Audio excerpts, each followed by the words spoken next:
اللہ کی قسم موت چھٹی کا نام. اگر اللہ راضی ہے نا، اگر اللہ راضی ہے تو موت چھٹی کا نام. موت گھر پہنچ گئے، گھر پہنچ گئے. اس پیاس کو برداشت کرو. اللہ کہے گا وَسَقَاهُمْ رَبُّهُمْ شَرَابًا طَهُورًا. پھر اللہ تمہیں اپنے ہاتھ سے پلائے اور شراب پلائے. تم دنیا کی شراب چھوڑو، اللہ اپنے ہاتھ سے جنت کی شراب پلائے گا.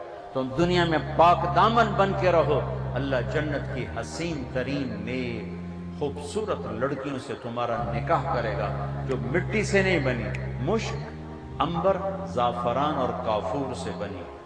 مشک، عنبر، زعفران، کافور سے. اور ان کا قد اس تمہاری بلڈنگ سے بھی اونچا ہے. 130 فٹ ان کا قد ہے. 130 فٹ. اماں حوا اور ابا آدم 130 فٹ کے تھے. یہ وقت کی رفتار نے ہمیں گھسا گھسا گھسا گھسا کے یہ 5 فٹ کر دیا ہے. آگے اور چھوٹے ہو گئے. جنت کی لڑکی 130 فٹ پر ہے، تمہیں بھی اللہ 130 فٹ کر دے گا. اور لمبے بال حسن ہوتا ہے، حسن ہوتا ہے. جنت کی لڑکی کے بال کندھوں پر نہیں ہیں، شانوں پر نہیں ہیں، سر کی چوٹی سے چلتے ہیں اور پاؤں کی ایڑی کا بوسہ لیتے ہیں. 130 فٹ لمبے بال ہیں. جب وہ یوں سر ہلاتی ہے اور اپنے بالوں کو لہراتی ہے تو پوری جنت میں لاکھوں سورج چمکنے لگتے ہیں، کروڑوں ہر بال میں سے شعائیں نکلتی ہیں. جیسے یہ سٹیج کو نہیں سجاتے مختلف رنگوں سے، ایسے اس کے بالوں سے مختلف رنگ نکلتے ہیں. پوری جنت میں روشنیاں پھیل جاتی ہیں. اس کے یہ بالوں کا حسن ہے. سورج کو انگلی کا پورا دکھائے تو سورج نظر نہ آئے تو چہرہ کیسا ہوگا؟ جب انگلی ایسی ہے تو چہرہ کیسا ہوگا؟ اور جنت میں نور کی چمک اٹھے گی. جنت ایسے دیکھیں بھائی یہ نور کہاں سے آیا ہے؟ تو کہیں گے فرشتے ایک لڑکی خامند کے سامنے مسکرائی ہے، اس کے دانتوں سے یہ نور نکلا ہے جس نے جنت کو چمکایا ہے. یہ جو ایمان والی عورتیں بیٹھی سن رہی ہیں پریشان ہو گئی ہوں گی، اللہ ان کو جنت کی عورت سے 70,000 گنا زیادہ خوبصورت بنائے گا. اور ان کا مناظرہ ہوگا. مناظرہ جنت میں نا مناظرہ ہوگا. سوکن پنا نہیں ہوگا، سوکن میں نہیں، مناظرہ ہوگا. ایمان والی عورتیں اور جنت کی عورتیں، حوریں ایمان والی عورتیں. اب جنت والی عورتیں کہیں گے نحن الخالدات فلا نموت، ہم نے موت نہیں دیکھی زندہ. نحن الناعمات فلا نبأس، ہم نے بڑھاپا نہیں دیکھا، جوانی. نحن الراضیات فلا نسخط، ہم نے کبھی لڑائی نہیں کی، ہمیشہ راضی. نحن المقیمات فلا نرحل، ہم نے کبھی ساتھ نہیں چھوڑا، ہمیشہ ساتھ دیا ہے. یہ چاروں باتیں دنیا کی عورت میں نہیں. جوانی بھی مستقل نہیں، بڑھاپا آتا ہے، اور موت بھی ہے، اور ناراضگی بھی ہے، اور ساتھ کا چھوڑنا بھی ہے. موت آ جاتی ہے، ساتھ چھوڑ جاتا ہے. اب اس کے جواب میں مومنات کیا کہیں گی؟ نحن المصلیات فما صلیتن، ہم نے نماز پڑھی تم نے کوئی نہیں پڑھی. نحن الصائمات فما صمتن، ہم نے روزے رکھے تم نے کوئی نہیں رکھے. نحن المتصدقات فما تصدقتن، ہم نے صدقہ خیرات کیا تم نے کوئی نہیں کیا. ونحن المتوضئات فما توضأتن، ہم نے روزے رکھے تم نے روزے کوئی نہیں رکھے. تو حضرت عائشہ فرماتی ہیں فغلبناہن، تو ایمان والی عورتیں جنت کی عورتوں پہ غالب آ جائیں. یہاں مردوں پہ غالب، وہاں حوروں پہ غالب. اللہ کے نبی کی عورتیں اب بیویوں سے حسن سلوک کرو. تمہیں ایک عجب حدیث سناؤں. سب سے پہلے جو طارق جمیل کا عمل تولا جائے گا، سب سے پہلا عمل آپ کا میرا، سب سے پہلا عمل جو تولا جائے گا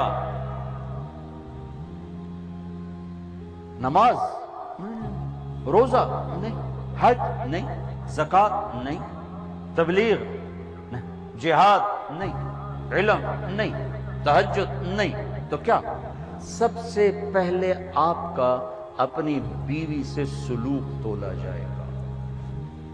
اور سب سے پہلے بیگم کا خامن سے سلوک تولا جائے. وہ رابعہ بصری بھی ہے نا، وہ رابعہ بصری بھی ہے جن کی ضرب المثل بن گئی بندگی تقوی. پہلے یہ تولا جائے گا خامن سے کیا سلوک ہے. جنید بغدادی بن گئے، شیخ عبد القادر جیلانی بن گئے. خیر یہ تو وہ ہستیاں ہیں جن کا حساب بھی نہیں ہوگا انشاءاللہ. لیکن میں ویسے کہہ رہا ہوں کہ کوئی بندگی میں شیخ عبد القادر جیلانی قطب سبحانی رحمت اللہ علیہ کو پہنچ رہا ہے، کوئی جنید بغدادی کو پہنچ رہا ہے، لیکن جب تولا جائے گا تو پہلے بیوی سے سلوک تولا جائے گا۔ تو اپنے گھروں میں حسن سلوک رکھو۔ بیویوں سے کہتا ہوں خامدوں سے حسن، بیوی مسکرا کے ملے خامد کو جب وہ گھر آئے تھک کر، تو اس کو اللہ کے راستے میں جہاد کرنے کے آدھے کے برابر اجر ملتا ہے، آدھے کے برابر۔ تو اپنے گھروں کو خوبصورت بناؤ حسن سلوک کے ساتھ۔ تانا، طنز، بولیاں، وہ انسان نہیں جو عورت پہ ہاتھ اٹھائے۔ میرے نبی نے فرمایا اس میں کوئی خیر نہیں جو عورتوں پہ ہاتھ اٹھاتا ہو۔ آخری خطبے میں عورتوں کو حصہ دیا، بیویوں کو، خامدوں کو نہیں، عورتوں کو۔ استوصوا بالنساء خیرا، یہاں سے پیراگراف شروع ہوتا ہے اور لمبی عبارت آپ نے صرف عورتوں کے حقوق بیان فرمائے۔ تو میرا معاشرہ امبیلنس سا ہے، کہیں خامند بیوی خود نادان ہیں تو لڑ کے تباہ ہو رہے ہیں، کہیں خامند بیوی میں محبت ہے لیکن ساس شریف نے جنازہ ہی کر چھڑیا ہر شہر۔ سسر اوپر تلوار لے کر، ساس کا اپنا جبر ہے، سسر کا اپنا جبر ہے، نند کا الگ جبر ہے۔ کہیں بچے کے ماں باپ نے گھر برباد کیا ہوا ہے، کہیں بچی کے ماں باپ نے گھر برباد کیا ہوا ہے۔ ایک بچہ میرے پاس آیا کہ ہم میاں بیوی لڑ پڑے تھے، اب ہم ملنا چاہتے ہیں، لیکن دونوں کے والدین کہتے ہیں کبھی نہیں ملنے دیں گے، اب یہ قصہ ختم ہونا چاہیے اور ختم ہوگا، ہو گیا۔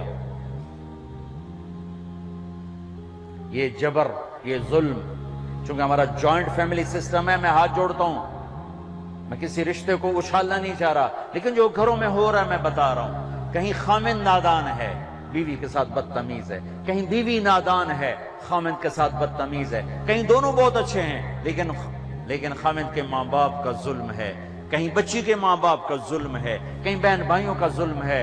اللہ کے واسطے اپنی حدود میں رہو، اپنی حدود میں رہو۔ یہیں تمہاری یونیورسٹی میں پچھلی دفعہ بیان کر کے آیا، آفس میں بیٹھا تھا، ایک بچی باہر رو رہی تھی، تو میں نے کہا یہ ایک بچی باہر رو رہی، آپ سے ملنا چاہتی، تو میں چلا گیا، ساتھ آفس کے چھوٹا سا کمرہ ہے، تو پھر بھی رو رہی، میں سمجھا شاید میرا بیان سن کے کوئی زیادہ اثر لے لیا ہے۔ وہ کہنے لگی مولانا آپ عورتوں کے حقوق بیان کرتے ہیں لیکن آپ متعلقہ عورتوں کے تو کبھی نہیں بیان کرتے۔ مجھے یوں لگا جیسے مجھے کسی نے نا خنجر سے دو ٹکڑے کر دے، کہا آپ متعلقہ بچیوں کے بارے میں تو کبھی نہیں بولے۔ اس کے بعد سے میں نے بولنا شروع کیا، پھر میں نے کہا کیا ہوا بیٹی آپ کو طلاق؟ جی مجھے طلاق ہوئی، میں طلاق یافتہ ہوں۔ کیا مسئلہ تھا؟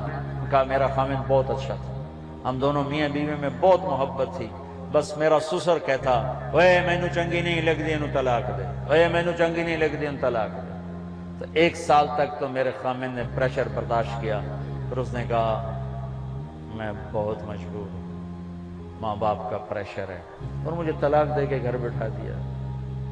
اب کوئی ہے ہی نہیں جو ہمیں پوچھے، بوڑھے لوگوں کے رشتے آتے ہیں۔ متعلقہ بچیوں کو پہلے دیکھا کرو، بیوہ بچیوں کو پہلے دیکھا کرو۔ میرے نبی نے متعلقہ بیوہ عورتوں سے شادی کی، صرف ایک کنواری سے شادی کی، اور ہمارے یہاں طلاق کی ہوئی ہے، انت طلاق ہو گئی، انت طلاق ہو گئی ہے، انت طلاق ہو گئی۔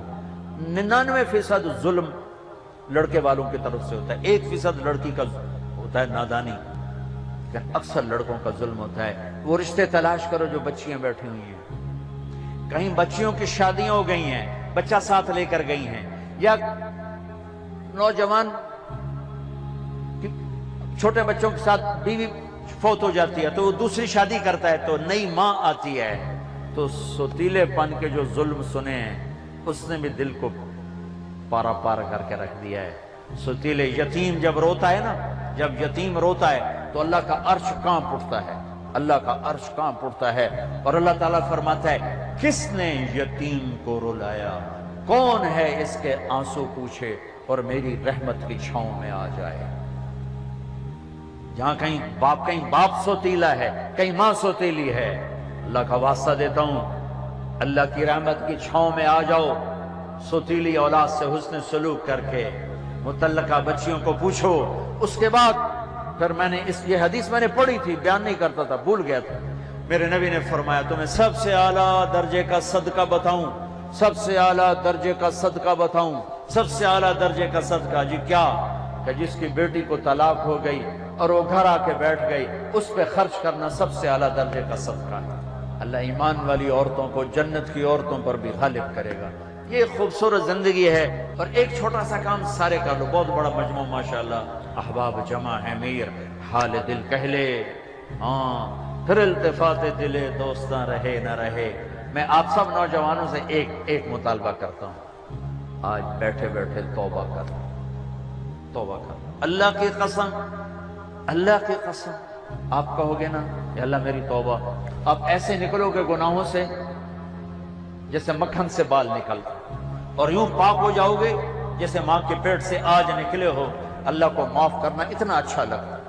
یہ نہ ڈرنا کہ میں نے مانچسٹر میں بیان کیا، یہ توبہ کی بات کی۔ ایک نوجوان آ گیا 35-36 سال، مولانا کیا واقعی اللہ معاف کر دیتا ہے؟ وہ اتنا سہمے ہوئے، ہمارے نوجوان خطیبوں نے نا لوگوں سے اللہ چھین لیا ہے، اتنا خوفناک کر کے دکھایا ہے کو لگتا ہے بھئی دوزخ ہی دوزخ ہے، جنت کے سپاس سے وسطی کوئی نہیں۔ اچھا اللہ معاف کر دے گا؟ میں نے کہا جی۔ کیا واقعی معاف کر دے گا؟ میں نے کہا جی میرے بہت زیادہ گناہ ہیں۔ میں نے کہا بچہ تیری عمر کیا جو کہہ رہا تیرے بہت زیادہ گناہ ہیں؟ وہ تو اتنے گناہ کر، میں گناہوں پہ دلیر نہیں کر رہا، میں مایوسی سے نکالنے کی بات کر رہا ہوں کہ ہمارا نوجوان یا بوڑھا کہتا جی میرے گناہ ہی بہت زیادہ ہیں، میری کیسے توبہ ہوگی، میری کیسے معافی ہوگی؟ میں یہ بتانا چاہتا ہوں کہ میرا اللہ کہتا ہے دھرتی گناہوں سے بھر دے اور اٹھا کر آسمان کی چھت کو لگا دے، اور پھر ایک دفعہ کہہ دے یا اللہ معاف کر، تو میں سارے ہی معاف کروں، سارے۔ تو اب تو سب بچے بیٹھے، اور بوڑھے ہوں گے تو 60-70 سال 80 سال، اس سے زیادہ کم۔ تو جب ہم کہتے ہیں نا یا اللہ میری توبہ، ایک اور حدیث سنو، میرے نبی نے فرمایا جو توبہ توڑ دے پھر کر لے، پھر توڑ دے پھر کر لے، پھر لیکن کرے سچے دل سے، کرے سچے دل سے، کرے سچے دل سے۔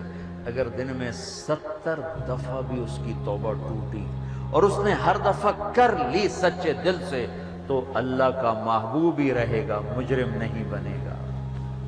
کتنے مزے کی بات ہے۔ اب تمہیں حدیث کے لفظ سنا دوں تاکہ تم کوئی اعتراض نہ کرو کہ تو گھڑ کے بولی جاندہ ہے۔ ما عاد ما اصر من استغفر وان عاد فی اليوم 70 مرۃ، جو دن میں 70 دفعہ توبہ توڑ کے پھر کر لے، اللہ کی نظر میں مجرم نہیں ہے۔ مجرم کون ہے؟ جو توبہ نہ کرے، جو کہ کیا ہو گیا، سارے شراب پی رہے ہیں میں نے پی لی، کیا ہو گیا، سارے منہ کالے کر رہے ہیں میں نے کیا، کیا ہو گیا، سارے رشوت لے رہے ہیں میں نے لے لی، کیا ہو گیا۔ یہ کیس خطرناک ہے، اور وہ جو رونے دھونے والا ہے وہ تو مسئلہ ہی کوئی نہیں۔ ساری زندگی کا گناہ ایک آنسو، ایک آنسو، ایک آنسو۔ توبہ کرتے ہو؟ کرتے ہو؟ میرے ساتھ کہو یا اللہ میری توبہ، پھر کہو یا اللہ میری توبہ، پھر کہو یا اللہ میری توبہ۔ لو 3 سیکنڈ میں اللہ نے آپ کے سارے گناہ معاف کر، اللہ کی قسم معاف کر دی ہے، اگر سچے دل سے ہے۔ بس اب علماء سے پوچھ لینا اب کرنا کیا ہے۔ نمازیں چھوڑی اب کیا کرنا ہے، روزے چھوڑے اب کیا کرنا ہے، زکوٰۃ چھوڑی اب کیا کرنا ہے، لوگوں کے حق ضائع کیے اب کیا کرنا ہے۔ آسان سا کام ہے، کرتے جاؤ گے بڑھتے جاؤ گے، اللہ کی چھاؤں میں آؤ گے۔ اوپر سے رمضان توبہ کا مہینہ، رحمت کا مہینہ، جنت کا مہینہ، روزے نہ چھوڑنا، کالج کی چھٹی کر لینا، روزے کی چھٹی نہ کرنا، یونیورسٹی کی چھٹی کر لینا، روزے کی چھٹی نہ کرنا، تراویح کی چھٹی نہ کرنا۔ تراویح کے ہر سجدے پر 1500 نیکی لکھی جاتی ہے۔ بندے بن کے افطاری کرنا تو انشاءاللہ تراویح ساری پڑ جائے گی۔ اب تجھے ایک سموسا، ایک پکوڑا، ایک پیس، ایک بیف، اتوں چٹنی، ہن تجھے مٹی تے سوا تراویح پڑھنا۔ تسی تے پئے ہو کہ مجھ طرح ہن کیویں اٹھے، ہن تو اٹھیا ہی نہیں جاندا۔ تواڈے کول فرض نہیں پڑھے جاونے، تسی تراویح کتھوں پڑھنیاں؟ لہذا بندے بن کے افطاری کرو، ایک کھجور کھاؤ، سادہ پانی پیو، ٹھنڈا پانی نہ پینا سخت گرمی میں۔ افطاری ٹھنڈے پانی سے نہ کرنا، سادہ پانی سے کرو۔ کھجور لو، سموسے، پکوڑے، دہی بھلے، پیس، یہ تمہارے لیے مصیبت بنیں گے افطاری کے وقت۔ افطاری ہلکی کرو، بالکل ہلکی، کھجور جو میرے نبی نے کیا، یا کوئی فروٹ جو فروٹ کا چاٹ ہے اور اس کے ساتھ سادہ پانی، یہاں تک کہ آپ کا معدہ فنکشن میں آ جائے. مغرب میں نماز پڑھو، اب ٹھنڈا پانی پینا چاہتے ہو پی لو، کوئی مسئلہ نہیں، لیکن زیادہ ٹھنڈا نہ پیو، وہ اور مصیبت ڈالتا ہے. تراویح پڑھ کے اب کھانا کھا لو، باہیں ساری پرات کھا جاؤ تو باہیں ساری پلیٹ کھا جاؤ. تراویح پڑھی گئی چونکہ نقصان بڑا ہے اگر تراویح چھوٹ گئی. ہر سجدے پہ 1,500 نیکی، 60,000 آپ 1 گھنٹے میں کماؤ، کتنا سستا سودا ہے. اور عورتیں گھر بیٹھے آرام سے چند منٹوں میں 20 تراویح پڑھ سکتی ہیں. آپ کو قرآن سننا پڑتا ہے، ایک تراویح نہ چھوڑو، روزہ نہ چھوڑو، اور انشاءاللہ العزیز سارے معاف ہو جائیں گے. تو اللہ تعالیٰ آپ کا یہ اجتماع مبارک کرے. ماشاءاللہ ماشاءاللہ، ہمارے ذیشان بچے نے بڑی محنت کی ہے، ابراہیم نے بڑی محنت کی ہے. اللہ ان کے تمام ساتھیوں نے، اللہ ان کی محنتوں کو قبول فرمائے، ہمارے لیے ذریعہ نجات بنائے.